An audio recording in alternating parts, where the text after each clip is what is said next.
माझा उपवास. त्याचं काय झालं? दिशासाठी कॉफी मागितली मी. ठीक आहे, जा पटकन आवरून ये आणि मसाला वाटायला घे. मसाला पाटा वरवंट्यावर वाटायचा आहे, मिक्सर मध्ये नाही.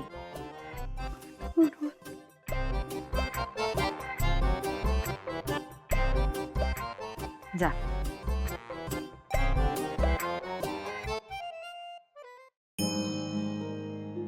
देवी आई,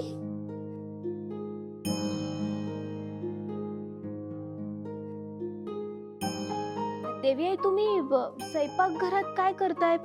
काही पाहिजे होतं का तुम्हाला? अगं आज वटपौर्णिमा आहे ना.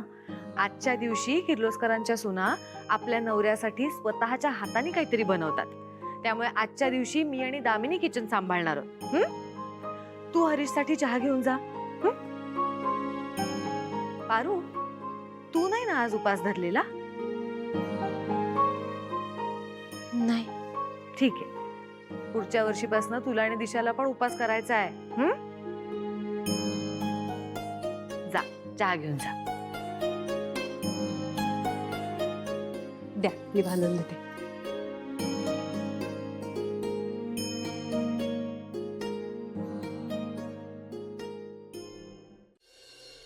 सासू मॉम, आदित्य कुठेच दिसला नाही घरात अजिबात.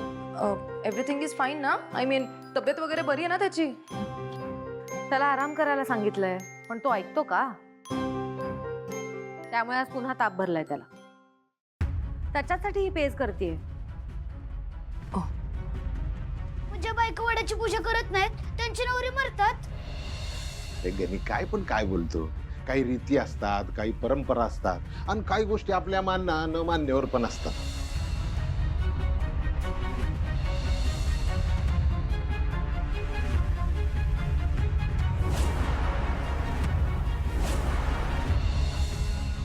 त्या दिवशी मी मंगळसूत्र काढलं आणि आदित्य सर पडले. आज हा उपवास करू की नको अशी नुसती शंका मनात आली आणि आदित्य सर लगेच आजारी पडले. देवा, मी काय करू? आज या घरच्या सुना आपल्या नवऱ्यासाठी स्वयंपाक बनवत आहेत आणि मी माझ्या नवऱ्यासाठी काहीच करू शकत नाही. दामिनी, जरा पेजेत मीठ घालतेस का? वहिनी, मी तर काम करते ना. माझा हात खराब आहे. पारू, जरा पेजेत मीठ टाक ग. देवा, तुझ्या मनात काय आहे ते कळलं मला. हे पारू, तू बहिरी आहेस का ग? सासू मॉमनी काहीतरी काम सांगितलं तुला, ते कर पटकन. वय.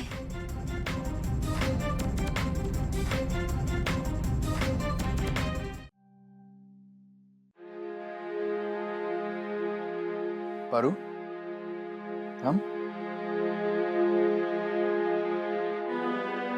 वाईट वाटलं का? दे आणि इकडे दे.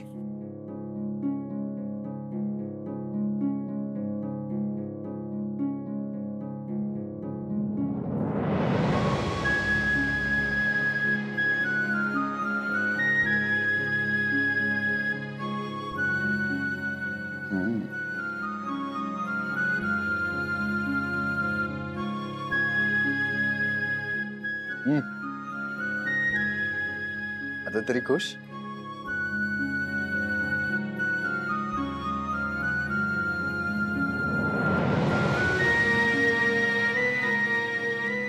गए ऑल ओके ना? हे घे बस.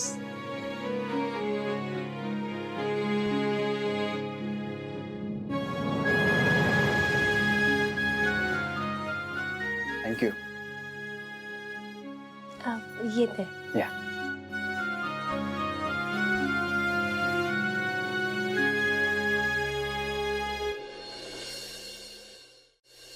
देवी आई, मी खरंच काय बी मदत नको करू. अगं, तू करतेस तेवढी मदत पुरे. दामिनी, दामिनी देवी आई तुम्हाला कसं भाजलं अगं. देवी आई, तुम्ही ऐकतच नाही. मी म्हणलं होतं मी करते म्हणून. तुम्ही राहू दे, मी करते. असू दे पारू. केवढा भाजला तुम्हाला? सासू मॉम, तुम्हाला दुखत असेल तर मी करू का ते? असं पण पुढे जाऊन माझं पण लग्न होणार आहे, मी या घरची सून होणार आहे, तर आज ना उद्या मला हे करावंच लागणार. माझी प्रॅक्टिस तरी होईल. करू का?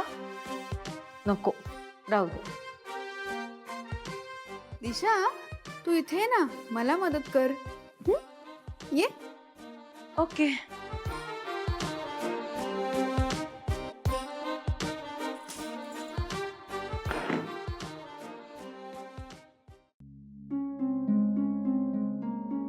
पारू, ते उगाच नाही म्हणत, आधी हाताला चटके मग मिळते भाकर. संसारात हे चटके प्रतिकात्मक असतात अगं. ऊन, वारा, पाऊस ह्या सगळ्या गोष्टी संसारात येतच राहतात. यातूनच आपण सक्षम बनायचं असतं. आणि हे तर किरकोळ भाजलंय, करते मी. पारू, पूजेची तयारी झाली? वय देवी आई.